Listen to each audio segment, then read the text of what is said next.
এই পতিতালয় থেকে যত টাকা আমি ইনকাম করেছি সব টাকাই বিলিয়ে দিয়েছি এতিমদের মাঝখানে।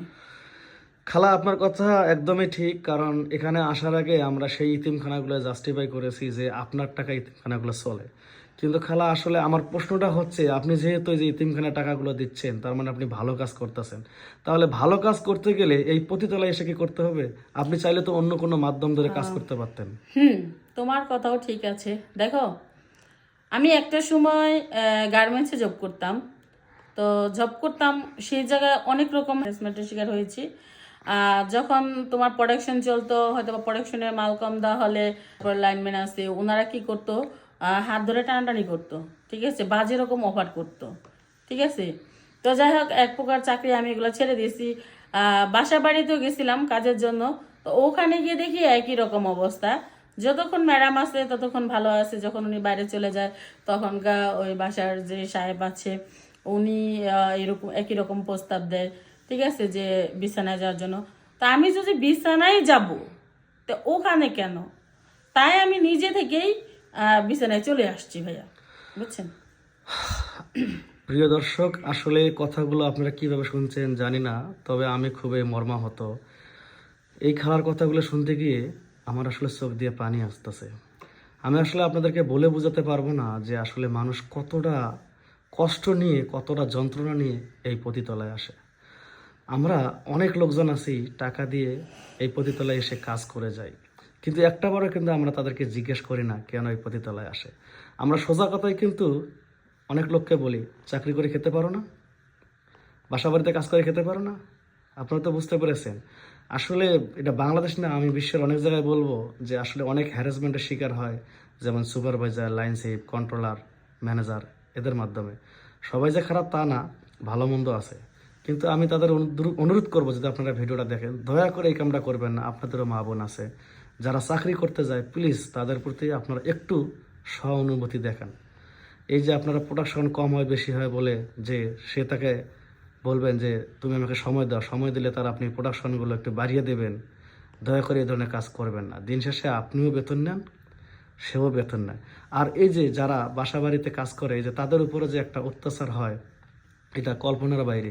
এই চার দেওয়ালের ভিতরে কিন্তু এই খালার মতো অনেকজন আছে ধকে ধকে কাঁদে, না পারে সইতে, না পারে কইতে। বিশেষ করে সেই স্যারদেরকে আমি অনুরোধ করব, দয়া করে এই কাজটা করবেন না। যারা আপনার বাড়িতে কাজ করে, মনে করুন না আপনার ফ্যামিলি একজন মেম্বার, তাহলে তাদের দিকে আপনার আর খারাপ নজর যাবে না। আর এই যে আমরা অনেকজনে ভাবি যে এই যে পতিতলায় এসেছে, এখন তো বুঝতে পারছেন যে আসলে উনি কতটা কষ্ট নিয়ে এই পতিতলায় এসেছে। আর এই জিনিসটা সত্য যে ওনার টাকায় অনেক কটা ইতিমখানা চলে। তারপরও আজকে আমরা এসেছি যেন ওনাকে আর এই জায়গায় না থাকা লাগে, আমরা সেই ব্যবস্থা করব। আপনারা দেখেন, যে লোকটা এত খারাপ কাজ করার পরেও তার মনের ভিতরে মরণের ভয় আছে, বা মনের ভিতরে ভালো কাজের একটা উৎসাহিত যে একটা মন, সেটা কিন্তু তার ভিতরে আছে। আর আছে বিদায় সে কিন্তু তার নিজের টাকা পয়সা যা ইনকাম করে সব কিছু বিলিয়ে দেয় গরিব দুঃখী, এমনকি ইতিমখানায়। তো আপনারা তো বুঝতে পারছেন, এই খেলার মতো অসংখ্য অসংখ্য মেয়েরা আছে যারা পতিতলায় থাকে। প্লিজ ভাই, যারা ওনাদের কাছে যান, সামান্য কিছু মানে টাকার বিনিময়ে তাদের কাছ থেকে সুখটা নেন, ঠিক আছে, কিন্তু অবশ্যই জিজ্ঞেস করেন তো সে কোন কোন জায়গা থেকে এসেছে। আর আপনারা একটু আপনাদের বিবেককে নাড়া দিন। আপনাদের পরিবারকে ফাঁকি দিয়ে এই যে মেয়েদের কাছে সময় দিচ্ছেন বা সময় নিচ্ছেন টাকার বিনিময়ে, একটাবার ভেবে দেখেন সেই মেয়েটা যদি আপনার পরিবারে কেউ হয়, তাহলে হয়তো এই কাজটা আপনি করতে পারবেন না। তো এই যে খেলার মতো অসংখ্য অসংখ্য লোক কিন্তু আছে, তাদেরকে প্লিজ খারাপ চোখে দেখবেন না, পাইলে বুঝান, ভালো পথে নিয়ে আসুন।